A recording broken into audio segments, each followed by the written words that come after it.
Hello everyone, welcome to my channel. I am Prisha and in this video I am going to tell you that कि ये channel मैंने क्यों बनाया। सबसे पहले तो ये डिस्कशन करेंगे कि that why is this channel, इसके पीछे what is my motive। तो सबसे पहला मोटिव तो यही है that I want my own identification। ये तो हर किसी का होता है before making any YouTube channel or anything like that।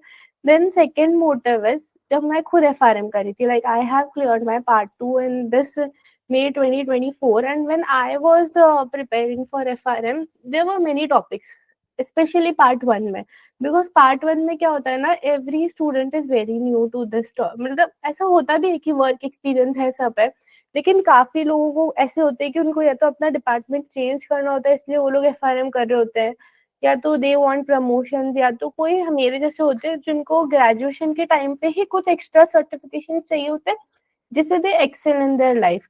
तो इसलिए हम लोग ये कोर्स में आते हैं। बट इसके अंदर क्या होता है, जैसे आप पार्ट 1 में आ रहे हो तो आपके पास कोई भी ज्यादा प्रायर नॉलेज नहीं होती, होती भी हल्की फुल्की तो, बट या तो आप पढ़ाई से काफी दूर हो चुके होंगे if you are a working person, and अगर आप वो स्टडिंग स्टेज पे हो तो आपके पास इतना, तो भी आपके पास इतना नॉलेज नहीं होगा कि आप पूरा FRM खुद से कर पाओ। तो you take coaching, you take everything, but still एक कमी होती है। लाइक जैसे आप ठीक है, हम एक कोचिंग ले लेंगे, हम एक कोई भी टीचर से क्लासेस ले लेंगे, बट देन कभी कभी ऐसा होता है कि हम उस एक टीचर से नहीं समझ पा रहे होते काफी चीजें, या लाइक बहुत सारे टीचर ऐसे होते हैं FRM में जो कंप्लीट इंग्लिश में पढ़ाते हैं।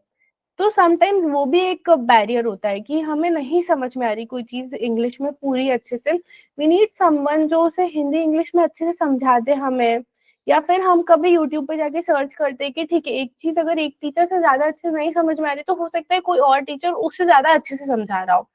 तो ये बैरियर जो होता है ना, ये आपका कभी दूर ही नहीं होगा, क्योंकि यूट्यूब पे ऑलमोस्ट एवरी टीचर वो लोग सिर्फ अपना ये बताएंगे कि हाँ हम क्लासेस लेते हैं, ये प्राइजेस है, ये है वो है, FRM ऐसे कर लो, FRM वैसे कर लो, बट इंटरनली FRM में जब कोई चैप्टर है, वो चैप्टर इम्पोर्टेंट है, तो उसको एक्सप्लेन करने के लिए भी वी नीड समवन। तो दैट इज माई मोटिव कि जब आपको कुछ चीज समझ में नहीं आ रही है and that chapter is very important for exam, तो कौन समझाएगा वो।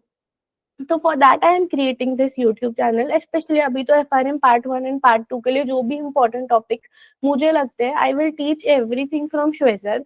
अब why Schweser, why not guard material, तो गार्ड का मटेरियल तो is very lengthy, we can not मतलब I can not create whole the YouTube videos by teaching every page from garb material, because then that will be very lengthy and वो इतना काम भी नहीं आएगा। And as per अब exam clear करनी है, that is the main goal of everyone over here. तो because of that I am trying कि हम श्वेजर से ही पढ़ेंगे ऑलमोस्ट ऑल द कंटेंट। अब जैसे श्वेजर से हम कोई चैप्टर आज लेके बैठे हैं, जैसे कॉर्पोरेट बॉन्ड्स कर रहे हैं, तो मैं आई विल मेक श्योर कि मैं एक भी वर्ड उसका स्किप ना करूँ। जो भी हम चैप्टर कर रहे हैं वो चैप्टर पूरा अच्छे से कवर हो, मतलब उसके अंदर फिर एक भी वर्ड मिस ना हो, एक भी एग्जाम्पल मिस ना हो। हम उससे चालू करेंगे फर्स्ट वर्ड से एग्जाम, जब तक वो पूरा पैराग्राफ, एक कोई जो एंडिंग पैराग्राफ है वो जब तक खत्म नहीं होता, तब तक I will explain the whole chapter in a very detailed manner. तो ऐसे ही हम करेंगे फ्रॉम श्वेजर, क्योंकि garbage again I told that it is very lengthy, Schweser use करेंगे। एंड अभी नाउ लेट अस डिस्कस कि श्वेजर यूज करेंगे तो हम सबसे पहले कौन से टॉपिक को I am going to study, I am going to make you all understand by the way of this channel. तो सबसे पहले let me just join from another device so that I can share my screen also.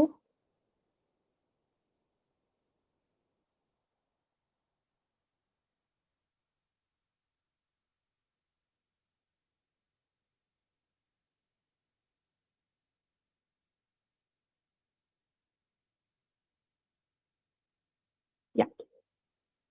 तो सबसे पहले तो we are going to start with bond valuation, क्योंकि part 1 में सबसे डिफिकल्ट टॉपिक अगर कोई है तो वो है bond valuation. And bond valuation में I will try to cover all the topics, book 3 book 4 हम दोनों मिक्स करके जो सबसे ज्यादा इंपॉर्टेंट टॉपिक्स है I will cover all the topics.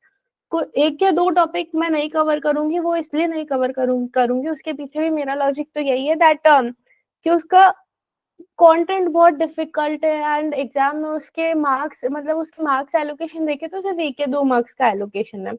तो बेटर है कि उन टॉपिक्स पे टाइम वेस्ट ना करें जो टॉपिक ज़्यादा इम्पोर्टेंट है, एंड हम लोग उसे अच्छे से अगर प्रॉपर्ली अंडरस्टैंड करने की कोशिश करें तो हम उसे अच्छे से अंडरस्टैंड कर लेंगे।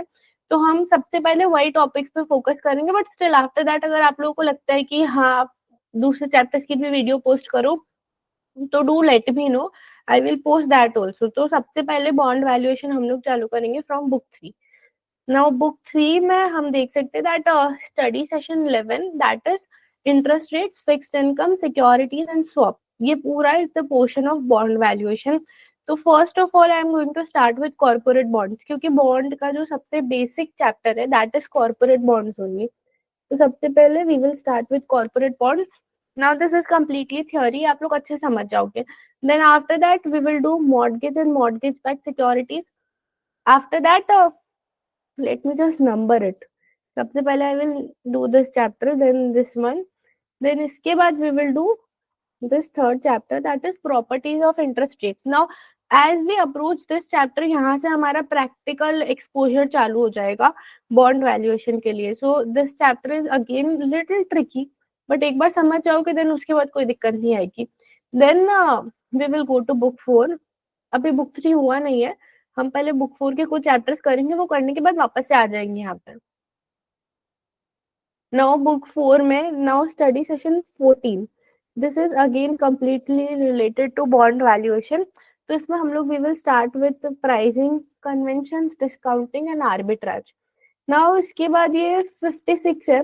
56 में कुछ कुछ पोर्शन नया है, अदरवाइज सब कुछ हमारे हमने जो बुक 3 में वो प्रॉपर्टी ऑफ इंटरेस्ट रेट वाला चैप्टर किया था उसके जैसे ही है। तो जो थोड़ा बहुत हल्का फुल्का नया पोर्शन है वो I will cover. So now this will be the fifth chapter which we will do. And then sixth will be, now अब ये थोड़ा difficulty level high इस chapter का वापस से, that is bond yields and return calculations. Now this is again a little tricky chapter as well as very important for the exam. तो हम इसके बाद ये वाला chapter करेंगे, that is sixth 6 नंबर में।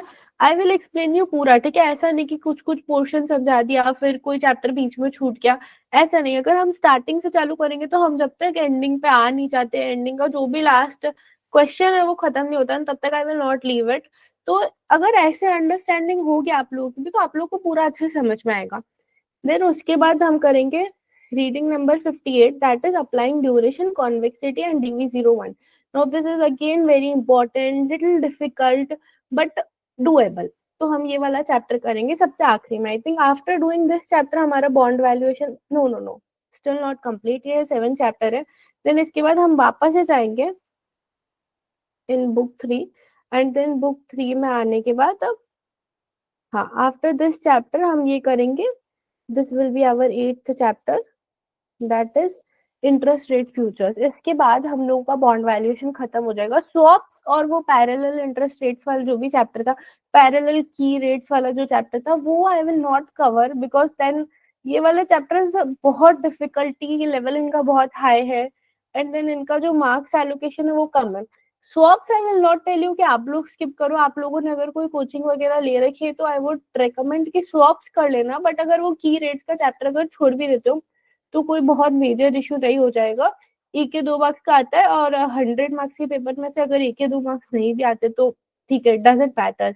जो कर रहे हो वो अच्छे से होना चाहिए। तो दैट इज माय फोकस कि अगर बॉन्ड वैल्यूएशन में इतना भी कर लिया एंड समझो you are getting 10 questions on the max, at the max you will get 10 or 12 questions, ठीक है। चलो समझो you are getting 12 questions,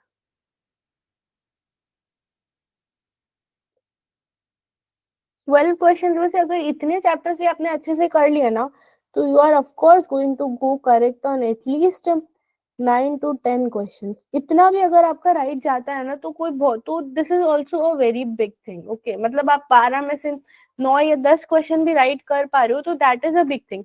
तो आई वुड सजेस्ट कि आप इतना करो लेकिन जो कर रहे हो वो अच्छे से करो। तो this was the thing which I wanted to tell you all। सबसे पहले let us start with bond valuation and in case आप लोगों को लगता है कि कुछ और टॉपिक्स है जो मुझे पढ़ाने चाहिए या फिर जो मुझे लेने चाहिए तो you can comment down and you can of course connect with मी। अब जैसे मैं ये कराऊंगी, आप लोगों को लगता है कि मुझे कुछ समझ में नहीं आ रहा, आप लोगों को कुछ भी डाउट है, then you can connect with me and my phone number is 005333 749। If any time आप लोगों को कुछ भी डाउट रहता है, you all can connect with me on this number and जो भी डाउट रहता है just message me. I will of course I will reply in 24 to 48 hours में, आप लोगों को रिप्लाई मिल जाएगा। बट प्लीज ट्राई करना, ये कोई बहुत लेंदी ऐसा नहीं कि ये पूरा टॉपिक ही समझा दो, ऐसा कुछ डाउट ना हो। कुछ छोटे मोटे डाउट होंगे तो I will of course take time and मैं क्लियर करूंगी। एंड कुछ और भी डाउट्स रहते हैं, जैसे कुछ प्रिपरेशन स्ट्रैटेजी चाहिए, कुछ भी चाहिए, तो you can connect with me. I will try to help you all at my best. जितना भी मेरे से होता है I am trying my best, क्योंकि आई डोंट वॉन्ट कि, बस पहली बात तो I don't want to involve money in all this things. क्योंकि ये क्या है ना, ये छोटी छोटी सी चीज है। I do take mentorship sessions, लेकिन वो तो कैसा होता है, वो पूरा 5-6 मंथ्स के लिए, if you want me to be with you and guide you completely, तो वो अलग चीज है। बट एटलीस्ट इन सब चीजों के लिए I don't want to involve money, because this is completely knowledge based things. मेरे पास जो नॉलेज है, I want to pass it to you all. And of course अगर आप लोगों को अच्छा लगेगा मेरा कंटेंट, नॉट नाउ, आगे when I will start teaching, अगर आप लोगों को अच्छा लगता है मेरा कमेंट, तो I would be very happy if you all subscribe to my channel, like my channel, and sorry, like my videos, and connect with me. Like if you will appraise me, if you will praise me, then that would also be a very good thing for me. Thank you very much.